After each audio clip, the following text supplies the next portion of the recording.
Smoke hung heavy in the air. Broken buildings rose like jagged teeth. Their walls blackened and cracked. The ground trembled with distant strikes. And the once bright colony world had turned into a wasteland of fire and dust. Among the ruins walked Daniel, a soldier of Earth's defense forces. His uniform was torn, his armor scratched, and his rifle carried the marks of many battles. He moved carefully, every step cautious. For the war with the Zerati had taught him one lesson above all: survive by paying attention. Daniel had been separated from his unit. The battle had surged across the colony's capital, and orders had scattered squads in all directions.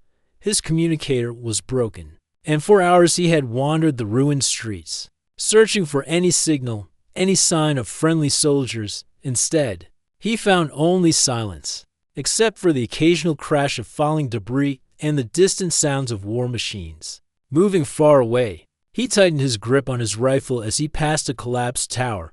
In the shadows, the glimmer of metal made him stop. His breath slowed. He had learned that the Zerati often left traps behind, strange devices that could sense motion.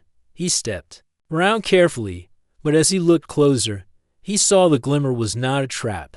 It was armor, silver, and faintly glowing, and it moved with the shallow breath of someone still alive.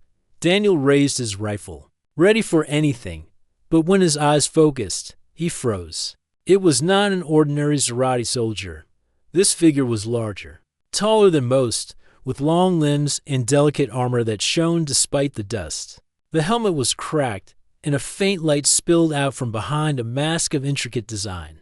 She was not just a soldier. She was something more. As Daniel moved closer, he saw symbols engraved on her chest plate. He had studied Zerati culture in fragments during the war. These were royal markings. His heart pounded. Could it be possible? Could this be the queen of the Zerati herself, injured and alone on a battlefield? The queen struggled weakly, trying to rise. Her body trembled with pain. A sharp piece of metal was lodged in her side. The wound looked serious, though her alien body fought to heal. She glanced at Daniel, her strange eyes glowing faintly through the broken helmet. For a moment, time froze. Human and alien stared at one another, enemies who should have ended each other without hesitation. Daniel raised his rifle again, but his finger refused to pull the trigger. He thought of his comrades, of the war, of the destruction. He thought of the command that every human soldier knew. The queen was the heart of the Zerati. Capture her, and the war might end. Kill her, and the enemy might fall into chaos. Yet in front of him, she was not a distant enemy. She was a wounded being, struggling for life. Her hand lifted weakly, not to attack, but as if to shield herself. Daniel lowered his weapon. Something inside him, something older than war, told him he could not end her life here. He was a soldier, but he was also a man with a choice. He slung his rifle across his back and stepped forward. The queen's eyes widened in surprise as Daniel crouched beside her. He pressed a hand against the wound, trying to slow the bleeding. Her armor was cold, yet beneath it he felt warmth and a heartbeat. Proof of life that refused to fade. "You are hurt," he said softly, though he knew she might not understand his words. The queen did not answer, but her gaze locked onto his. She seemed confused, almost shocked, that a human would touch her without striking. Her breathing slowed slightly, as if she realized he meant no harm. Daniel pulled a field pack from his belt and opened it. Inside were bandages, sealant foam, and small medical tools. He had treated fellow soldiers many times, but never an alien. Still, he worked quickly, cleaning the wound as best as he could. The queen flinched but did not resist. As he worked, he thought about what this moment meant. If anyone found him here, helping the queen, they would call him a traitor. Yet leaving her to die would feel wrong, against every instinct he carried. War was cruel, but his humanity could not be silenced. Minutes passed, and the bleeding slowed. Daniel wrapped the wound with strong bandages and sealed it with the foam. The queen breathed more steadily now, though her strength was still weak. Her eyes never left him. At last, Daniel sat back and looked around. The ruins were quiet, but danger could come at any time. He knew the queen could not walk far in this state. He thought of carrying her, though she was tall and armored. Still, he prepared himself. The queen spoke at last, her voice soft and melodic, though he understood no words. Yet the tone carried something deeper acknowledgement. She touched the bandages lightly, then touched her chest with a trembling hand. It was a gesture of recognition, perhaps gratitude. Daniel nodded. He did not know what would happen next, but he knew this moment was important. The war had brought only hatred, but here in the ruins of a shattered city, a human soldier had chosen to save the enemy's queen. The sound of approaching footsteps broke the silence. Daniel lifted his rifle, ready once more. Shapes appeared at the end of the ruined street, figures in silver armor, their weapons glowing. Zarati soldiers had come. Daniel knew he could not fight them all, not while protecting the queen. But then something strange happened. Instead of raising their weapons at him, the soldiers froze. Their eyes widened as they saw the queen alive, and they saw Daniel crouched beside her, his hands still covered with her blood from the wound he had treated. Murmurs rose among them, their voices carrying tones of disbelief. The queen raised her hand weakly toward them. The soldiers lowered their weapons at once. They did not attack. They did not strike the human soldier who should have been their enemy. They looked at Daniel with expressions of shock and something else reverence. Daniel did not understand why, not yet. All he knew was that he had crossed a line that few ever dared. He had saved the queen of the Zarati, and though he could not yet see it, this single act would change the path of two civilizations. Daniel stood frozen as the armored Zarati soldiers surrounded him and their queen. His rifle was still in his hands, though lowered, and every instinct told him that he would not survive. If they decided to strike, yet instead of charging, they held back. Their sharp alien eyes darted between him and their queen, who still rested on the ground, her wound bound in human bandages. The queen raised one arm, weak but commanding. Her voice carried authority even through the pain. She spoke words in her language that Daniel did not understand, yet the tone was unmistakable. She was giving an order. The soldiers obeyed immediately. Two of them stepped forward to lift her gently onto a stretcher-like device, their movements filled with care and precision. To Daniel's surprise, no one disarmed him or struck him down. Instead, one soldier gestured for him to follow. The gesture was clear, sharp, and not open to refusal. Daniel's heartbeat thundered as he walked among them, surrounded by towering figures whose armor gleamed like silver stone. He felt out of place, a lone human in enemy ranks, but he had little choice. The group moved quickly through the ruined city. Strange flying drones hovered above, scanning for threats. The soldiers kept close, forming a protective circle around both their queen and the human who had saved her. Daniel noticed the way they glanced at him from time to time. Their looks were not simple hatred. They carried something else, something harder to read, confusion mixed with respect. Soon they reached a large Zarati transport craft. It was sleek and curved, shaped like a great silver wing. The soldiers carried the queen aboard, and Daniel followed under their watchful eyes. Inside, the walls glowed faintly with lines of blue light, and the air smelled sharp, almost metallic. He had never been inside one of their ships before. Everything felt alien, yet strangely elegant. The queen was placed on a platform that hummed with quiet energy. Medical attendants rushed forward, their hands glowing with strange tools that sealed wounds and restored balance to her body. Daniel stepped back, unsure of what would happen to him. He expected chains, interrogation, or worse. But instead, one of the attendants paused to look at him. The alien's gaze lingered on the human bandages wrapped around the queen. Slowly, the attendant bowed their head, a gesture Daniel did not understand but felt was meaningful. The transport lifted off with a deep hum, rising high above the ruined city. Through a small viewing screen, Daniel saw the land below shrink into broken streets and smoldering ruins. He wondered if any of his comrades had survived, if they were still fighting somewhere beyond the horizon. Now, however, he was no longer part of their war. He was traveling into the heart of the enemy. Hours later, the ship descended onto a massive structure floating above the clouds. It was a royal station, vast and shining, shaped like a crown resting in the sky. Towers stretched high, and banners with strange glowing symbols hung from their sides. Daniel's breath caught as he realized this must be the seat of Zarati, power the Queen's own court. The soldiers led him through grand halls lined with alien guards and shimmering walls. Statues of past rulers stood tall, carved from crystal that pulsed faintly with light. Every step echoed as he walked behind the Queen's stretcher, the sound of his boots harsh against the smooth alien floors. Finally, they entered a chamber vast enough to hold an army. The ceiling arched high above, filled with light that seemed to come from the air itself. At the far end sat a great throne of silver and crystal. The Queen, now slightly recovered thanks to her attendants, was lifted gently onto the throne. Her strength was still weak, but her presence filled the chamber with authority. Round the throne gathered nobles, commanders, and advisors, their robes and armor shining in colors Daniel had never seen. Their voices rose at once when they saw the human among them. Anger, disbelief, and suspicion filled the hall. Several pointed toward him, shouting words he could not understand, their expressions sharp with hostility. Daniel stood tall but silent. His rifle had been taken from him at last, though he had offered no resistance. He knew this was a place where one wrong move could end his life. Then the Queen lifted her hand. The chamber fell silent instantly.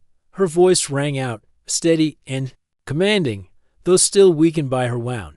She spoke at length, her words echoing against the walls. Daniel could not understand, yet he felt her eyes on him often as she spoke. When she finished, the hall erupted again, but this time the tones were different. There was shock, disbelief, even awe. Some nobles shook their heads in refusal, while others leaned forward as if caught by wonder. Daniel stood confused until at last one of the soldiers who had brought him in stepped close and spoke broken human language. "You saved her life," the soldier said slowly. "In our law, in our tradition, one who saves the life of a ruler is bound by the ancient oath. You are no longer enemy. You are life bonded. She owes you, and you owe her." Daniel's brow furrowed. "Life bonded," he repeated, not fully understanding. The soldier nodded, struggling to find the right words. "It is life debt, a bond that cannot be broken. In our history, it is sacred. Even if you were an enemy, the bond is stronger than war." The meaning began to sink in. By saving the Queen, Daniel had not only preserved her life, but had become part of their oldest tradition. Their culture demanded respect for such an act. He was no longer just a human soldier. He was tied to their Queen in a way deeper than any alliance or treaty. Daniel looked toward the throne. The Queen met his gaze, her strange eyes steady and unreadable. Slowly, she raised her hand toward him in acknowledgement. The hall grew silent again as every noble watched. For the first time since the war began, Daniel felt the weight of something greater than survival. He had entered the heart of the enemy. Yet instead of chains, he had been given a place in their most sacred law. The path ahead was uncertain, filled with dangers and unknowns, but one truth was clear. The life debt had changed everything. The grand chamber remained heavy with silence after the Queen lifted her hand toward Daniel. Her gesture had spoken louder than words. The nobles and commanders surrounding her shifted uneasily, some whispering to each other while others looked away in disbelief. For them, the decision was final. Their Queen had acknowledged the life debt, and that meant the human soldier stood under her protection. Daniel felt the weight of dozens of alien eyes on him. He kept his back straight, though. His heart raced. He had expected chains, punishment, or even death when he was brought into the royal station. Instead, he stood alive in the heart of the enemy's empire, tied to their Queen by a law older than their war. The Queen spoke again, her voice firm but measured. An advisor at her side turned toward Daniel and translated with broken but clear human words. "The Queen says you saved her life. For this, you are bound to her. In our history, such a bond is sacred. You are not prisoner, but protector. Yet the court doubts your worth. You must prove it." The last words struck Daniel like a stone. "Prove it." He glanced at the rows of alien nobles who glared at him with cold suspicion. Their faces were sharp, their features proud, and their armor gleamed as if it had never touched dirt. To them, he was not a hero. He was still a human, an outsider, an enemy who had no place among them. The queen lifted her hand once more, silencing the whispers. She spoke briefly, and the translator added, "There will be trials. If you endure, you will be accepted as life-bonded. If you fail, the bond ends with your fall." Daniel swallowed hard. He had fought in countless battles, but this was different. On the battlefield, enemies fired weapons, and the goal was survival. Here, he faced not only challenges of strength, but the weight of an entire culture judging his every step. Still, he nodded. "I accept," he said simply, his voice steady. The chamber stirred with murmurs again, but the queen's expression did not change. She rose slowly from her throne with the help of attendants, her body still healing yet her presence commanding. She walked past Daniel, her tall figure casting a long shadow, and the soldiers followed. With a gesture, she ordered him to come. They led him out of the great hall and into winding corridors of silver and crystal. Alien murals decorated the walls, depicting scenes of past rulers, great battles, and moments of triumph. Daniel studied them as he walked, realizing how deep their pride ran. The Zorati saw themselves as more than conquerors. They saw themselves as guardians of tradition, bound by honor even in war. At last, the group reached a vast training arena within the station. The floor was made of dark stone, and the ceiling stretched high above, glowing faintly. The air was cool and filled with the sound of energy flowing through hidden machines. Round the edges of the arena stood Zorati nobles, soldiers, and attendants, all gathered to witness the trials. One of the commanders stepped forward, tall and broad, his silver armor polished like glass. He pointed at Daniel and spoke harshly. The translator relayed his words. "The human must face 3 trials: trial of courage, trial of endurance, trial of honor. Only then will the bond be respected." Daniel set his jaw and nodded. "I understand." The first trial began at once. A pair of armored Zorati soldiers entered the arena, their weapons blunted but heavy. They moved with sharp precision, their steps echoing like thunder. Daniel was given a staff, simple and plain, barely more than a stick compared to the alien weapons. The commander raised his hand, and the fight began. The soldiers struck fast, their movements like flowing water. Daniel blocked clumsily at first, his arms shaking from the impact. The crowd murmured with low voices, expecting him to fall quickly, yet Daniel refused to give in. He remembered his training, his years of learning to survive against stronger enemies. He did not fight with brute strength but with timing, stepping aside when their blows came too fast, striking back only when an opening appeared. Minutes passed, and sweat dripped down his face. His arms ached, but he stayed standing. One soldier swung hard, and Daniel rolled aside, jabbing the staff into the alien's chest. The blow staggered the soldier, and the crowd gasped. Daniel pressed forward, striking again, forcing the alien back until both soldiers halted. The commander raised his hand, ending the trial. The queen's gaze remained steady, but Daniel thought he saw a spark of approval in her eyes. The second trial began with no pause.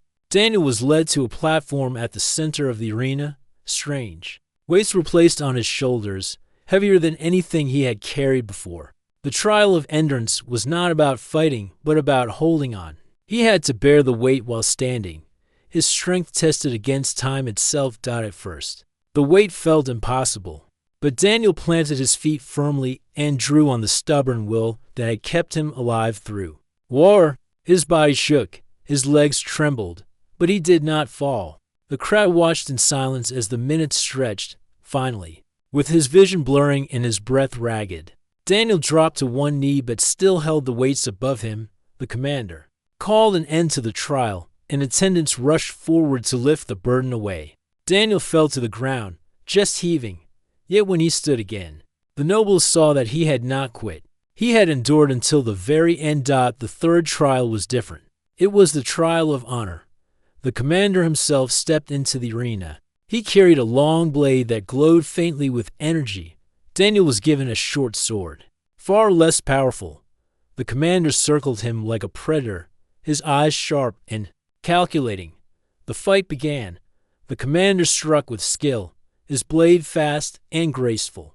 Daniel blocked and dodged, his arms burning with effort. He knew he could not win with strength alone.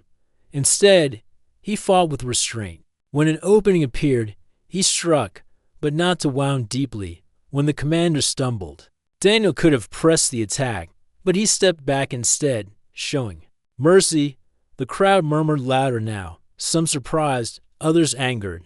Yet the queen watched closely, her gaze fixed on every movement. At last the commander lunged, and Daniel twisted aside, knocking the blade from his hand with a sharp strike. The weapon clattered across the floor. The crowd gasped, expecting Daniel to finish the fight. Instead, Daniel stepped back and dropped his sword at the commander's feet. The arena fell silent. Daniel's message was clear. He had proved his skill, but he would not dishonor his opponent by striking an unarmed foe. The commander stared at him for a long moment, then bent to pick up the sword. Slowly, he saluted Daniel with it before leaving the arena. The queen rose from her seat, her voice ringing through the chamber, though Daniel could not understand her words. The tone was unmistakable. She had declared the trials complete. The bond was real, and the court must accept it. The nobles bowed their heads, some with reluctance, others with newfound respect. Daniel stood in the center of the arena, exhausted but unbroken. He had faced their trials and endured. He was no longer just a human soldier. He was life bonded to their queen, and in that moment, for the first time, he felt the weight of destiny pressing on his shoulders. The arena still echoed with the sound of the trials. Daniel stood in the center, sweat running down his face, his breath heavy but steady. He had endured every challenge placed before him. The nobles had seen his courage, his endurance, and his honor, even if many still disliked him. They could not deny that he had met their sacred traditions with dignity. The queen rose from her throne, her tall figure commanding the attention of every soul present. Her wounds had not fully healed, yet her voice was strong. She spoke with authority, her words carrying across the chamber. Daniel did not understand her language, but the tone was clear. She was making a declaration that no one could dispute. An advisor stepped forward to translate. The queen says the trials are complete. The bond is accepted. You are life bonded to her now. She is bound to you, and you to her. The court will honor this law. Daniel felt the weight of the moment pressing on him.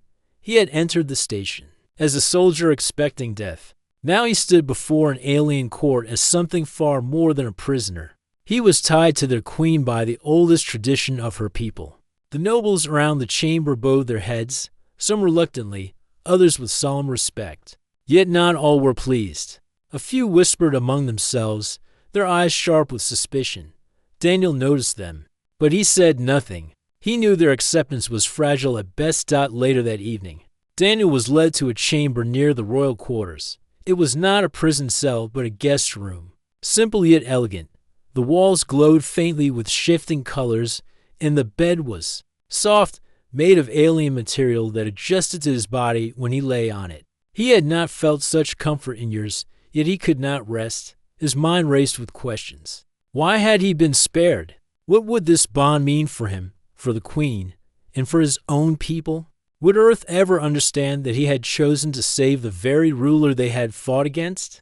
The door opened softly, and the queen entered, supported by two attendants. She dismissed them with a gesture, leaving only herself and Daniel in the chamber.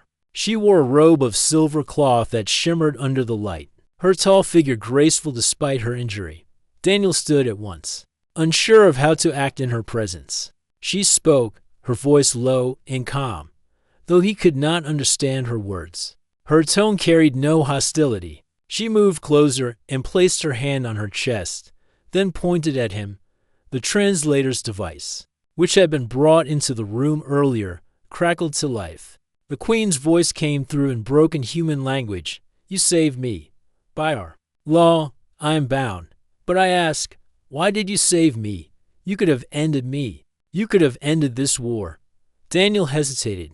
He searched for the right words, then spoke slowly, because it was the right thing. You were wounded, helpless. I could not leave you to die. even if you are my enemy. Life is still life. Saving you felt human. The queen tilted her head, her strange glowing eyes studying him carefully. She seemed to weigh his words with great care. At last she spoke again. Our people see you now as life bonded. They will honor this. But some fear it. Some say you will bring ruin. They whisper of rebellion. Daniel frowned. He had seen the hostile stares among the nobles. He knew. She spoke the truth. Still, he said firmly, then let them whisper. I am not here to rule your people. I am only here because I made a choice to save a life. If they hate me for that, then so be it. The queen regarded him silently for a long moment.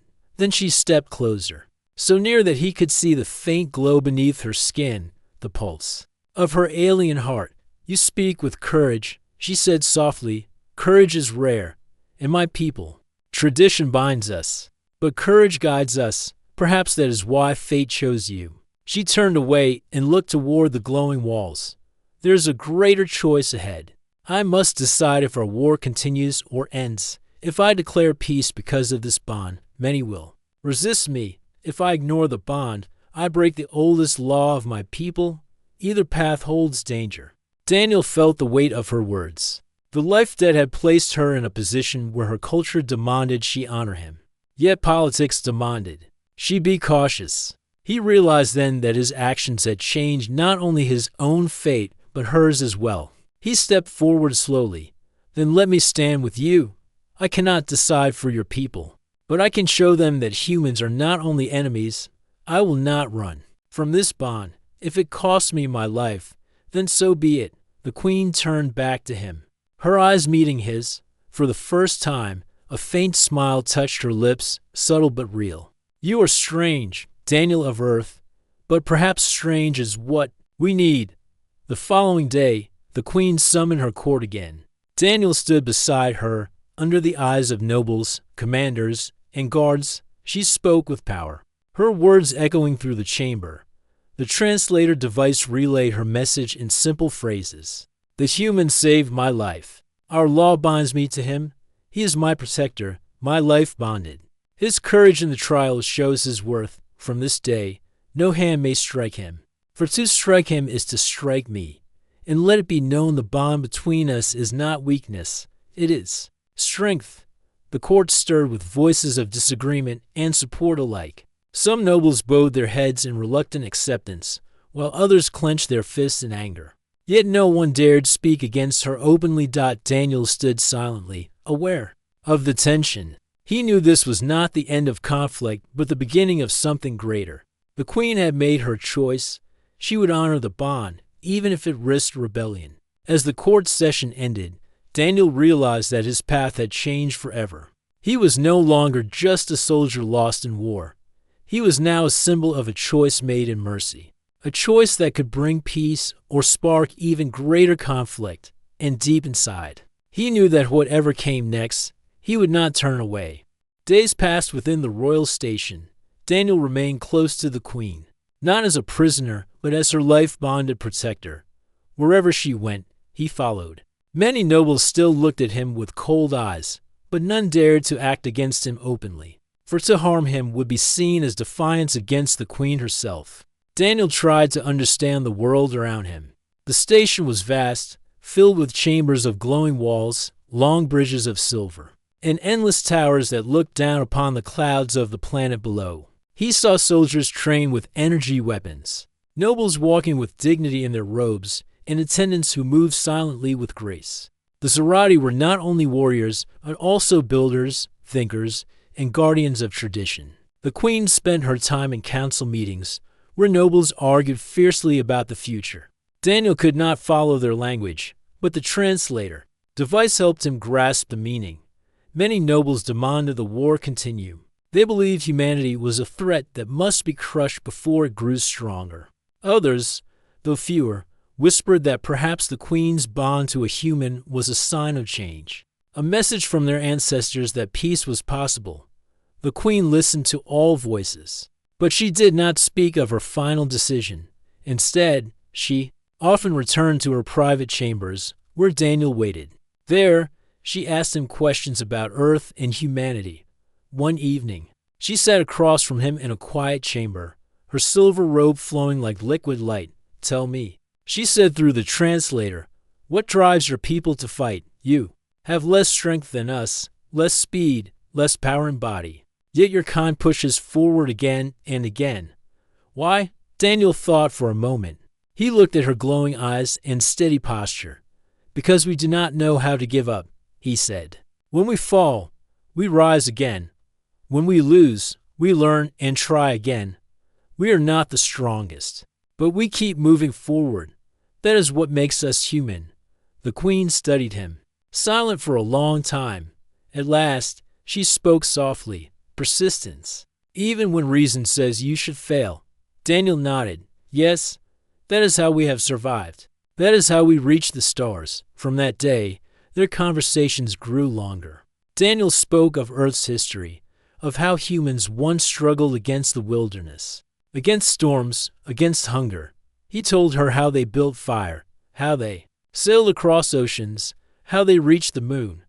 The queen listened carefully, her expression thoughtful. She began to see that humanity's strength was not in power, but in spirit. The queen, in turn, told him stories of her own people. She spoke of the first Zarati rulers who united scattered tribes under the law of life. That she told him of ancient wars ended because an enemy saved the ruler's life, binding two cultures together instead of destroying each other. She explained how their society was built on honor, tradition, and the belief that bonds stronger than blood could shape destiny. As the days passed, something changed between them. Their bond was no longer just duty, it became trust. The queen no longer saw Daniel as only the human who saved her life. She saw him as a companion who understood the weight of leadership and sacrifice. But not all accepted this change. One evening, while the queen and Daniel walked through a garden within the station, a group of nobles blocked their path. Their leader, a tall figure in dark armor, spoke with sharp words. The translator device caught his meaning. "This bond dishonors us," the noble said. "You place faith in a human, an enemy. He may have saved you, but that does not make him worthy. You risk the strength of our people for the sake of one act of mercy." The queen's eyes narrowed, but before she could answer, Daniel stepped forward. His voice was calm but firm. "I did not ask for this bond. I chose only to save a life. If you hate me for that, then you hate the law that has guided your people for centuries." The noble's eyes flashed with anger, but he did not strike. The queen raised her hand, silencing him. "The bond stands," she declared. "Our ancestors gave us this law, and I will not break it. If you doubt him, then watch him. His actions will speak louder than his words." The nobles withdrew, but their eyes promised trouble. Daniel knew then that he and the queen stood not only against war with humans, but also against rebellion within her own court. Despite the tension, an alliance began to form quietly. A few nobles, inspired by Daniel's trials, approached him. In secret, they spoke through the translator. Hesitant but curious, one said, "Your people rise from weakness. This we respect. Perhaps there is strength in you after all." Another said, "The queen trusts you. If she sees worth in you, then perhaps we should also listen." These voices were few, but they were enough to give Daniel hope. For the first time, he saw a path where humans and Zarati could walk together instead of against each other. One night, the queen stood with him on a balcony overlooking the endless sky. The stars shone bright, scattered across the dark horizon. Her voice was quiet, almost thoughtful. "When I was wounded, I thought my end had come," she said. "I expected an enemy to strike the final blow, but you chose otherwise. Now I see something my people never understood. Humanity may not have the power of strength, but you carry the power of choice. That is what makes you dangerous. That is also what makes you worthy." Daniel looked at her, the wind brushing across his face. "If we are dangerous, it is because we are desperate to survive. But if we are worthy, it is because we try to make choices that matter. Like the choice I made with you." The queen turned, her gaze toward the stars. "Perhaps our people can learn from one another. Perhaps your courage and our tradition together can make something new." In that moment, Daniel felt something shift in the air. He realized that the bond between them had grown beyond law. It had become the start of an alliance that neither of their peoples had imagined. The Queen, bound by her culture, and Daniel, guided by his humanity, stood side by side. Against the whispers of rebellion and the weight of war, they had begun to trust each other. It was unexpected, it was fragile, but it was the beginning of something greater than either had foreseen. The Queen's station floated above the clouds, shining like a crown in the sky. From the outside, it looked calm and untouchable. Inside, however, whispers grew louder each day. Some nobles had begun to gather in secret halls, their voices sharp. With anger, they spoke of betrayal, of weakness, of a queen who had lost her way by honoring a human. Daniel noticed the change quickly. Guards in the halls gave him sharper looks. Servants who once bowed their heads now avoided his eyes. He walked beside the Queen as always, but he felt the storm growing around them. The life debt had protected him, yet it had also created enemies who believed their traditions were being twisted by his presence. The Queen was aware of it too. During council meetings, the nobles argued more fiercely. Some demanded she cut ties with the human, others, fewer but braver, defended her choice, saying that the bond was sacred and could not be broken without dishonor. The chamber often rang with shouts, and Daniel could feel the tension rising like a rope pulled too tight. One evening, as Daniel stood guard in the Queen's private chamber, she spoke to him with a steady but tired voice.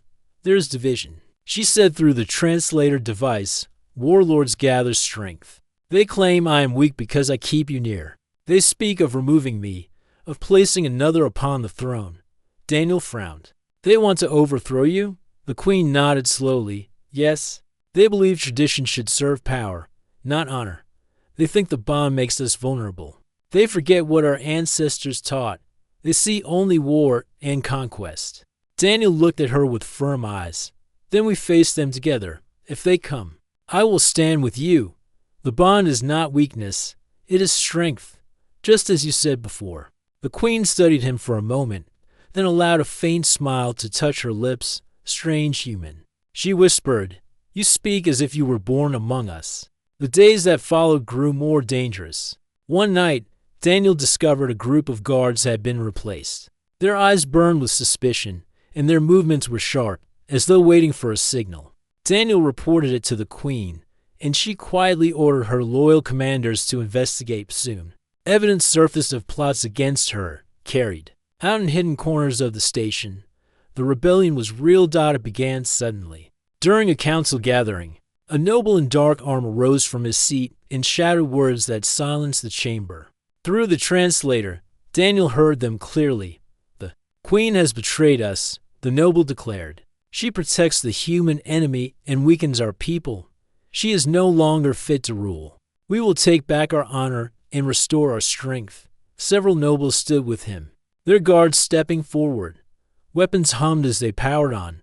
The chamber filled with chaos. Daniel moved at once, stepping in front of the Queen with his rifle raised. The rebels sneered at him, but they did not hesitate.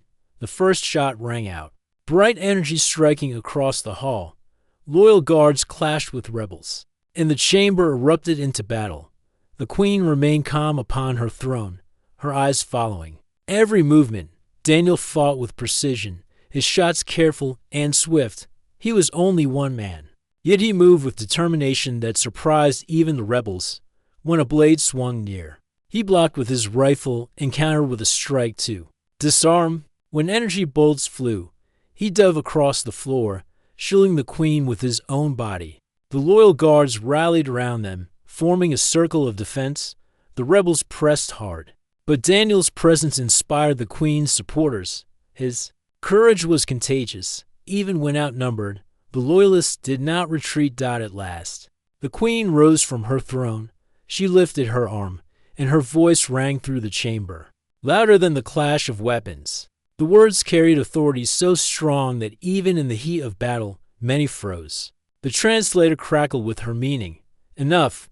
You raise your hands against your Queen, against our ancestors, against the law itself. You claim I am weak, but you are the ones who break what makes us strong. The bond is sacred. and it will not be broken. Lay down your arms or face the judgment of your people." Her words cut through the air like a blade. Some rebels faltered, their courage shaken. The nobles who had joined the uprising looked at one another, fear in their eyes. They had not expected her to stand so firmly, nor had they expected the human to fight so fiercely at her side. Still, the leader of the rebellion refused to yield. He shouted defiance and charged forward with his blade raised high. Before he could reach the queen, Daniel stepped into his path. The clash was fast and brutal. The noble swung with strength, but Daniel blocked with grit and timing. The noble sneered, expecting to crush him, but Daniel's stubborn will held firm at last. Daniel struck back, knocking the blade from the noble's hand and forcing him to the ground. The chamber went silent as the rebel leader fell. The queen stepped forward, her gaze sharp and unyielding. She spoke again, her voice calm but final. "The rebellion is ended. Those who raised arms against me will answer for their dishonor. Those who remain loyal will stand with me as we guide our people forward. This is the will of the queen." The rebels were taken away, their weapons stripped. The loyal nobles bowed deeply, showing their respect. Daniel stood at the queen's side, breathing heavily but unbroken, when the chamber cleared. The queen turned to him. Her voice was quiet, but the translator carried its weight. "You stood against them when even my own people faltered. You remind them of what courage means. They will speak of this day for generations." Daniel gave a tired smile. "I only did what I had to do.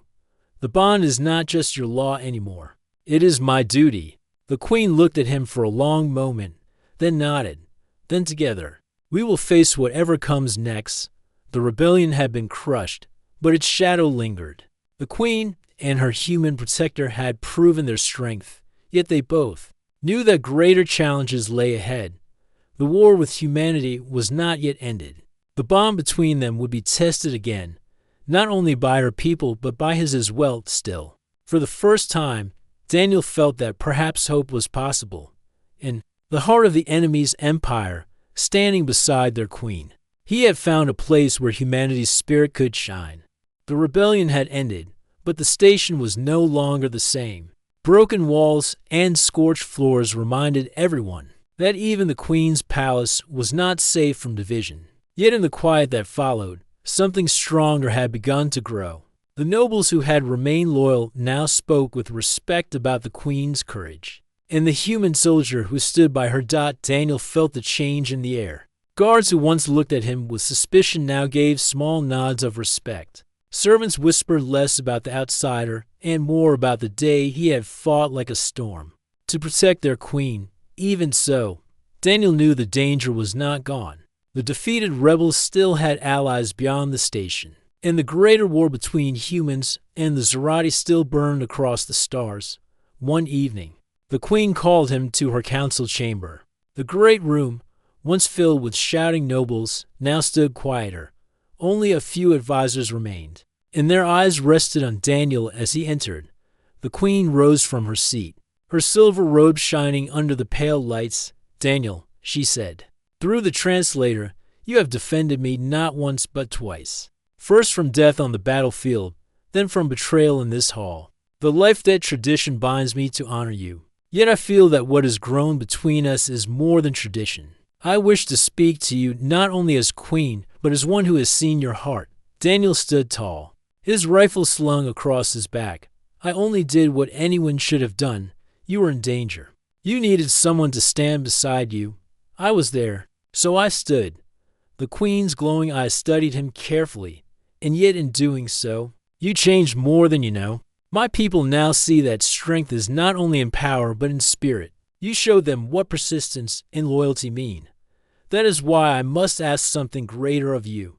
Daniel felt the room grow heavier. "What is it?" The queen stepped forward, her presence commanding yet calm. "I must end this war.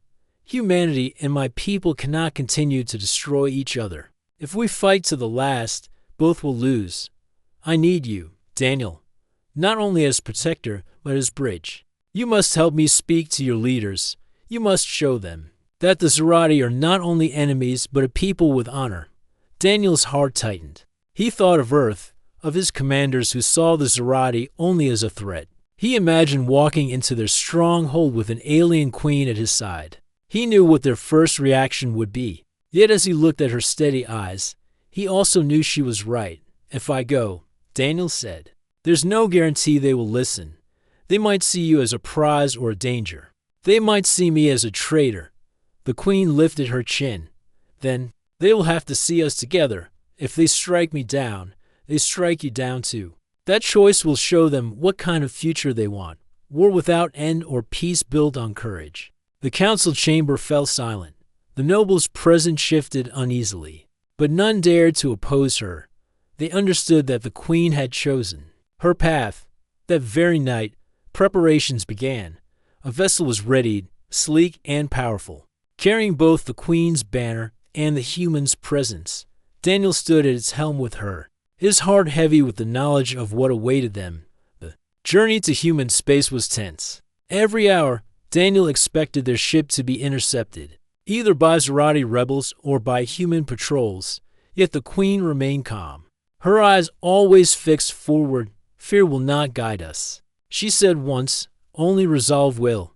At last, the stars shifted, and the blue glow of Earth came into view. For Daniel, the sight was both comfort and dread. Home was near, but so was judgment. The human fleet appeared quickly, surrounding them with warships. Messages filled the air, demanding the surrender of the alien vessel. Daniel stepped forward, sending his own message through the channel. His voice was steady, though his chest tightened with every word. "This is Sergeant Daniel Hale," he said. "I return with the Queen of the Zerati. She comes not as enemy, but as envoy. I ask safe passage so that she may speak to our leaders. Do not fire. To harm her is to harm me." The silence that followed was long and cold. Then at last, a reply came. "Sergeant Hale, you are ordered to dock at command station. You will be judged for your actions.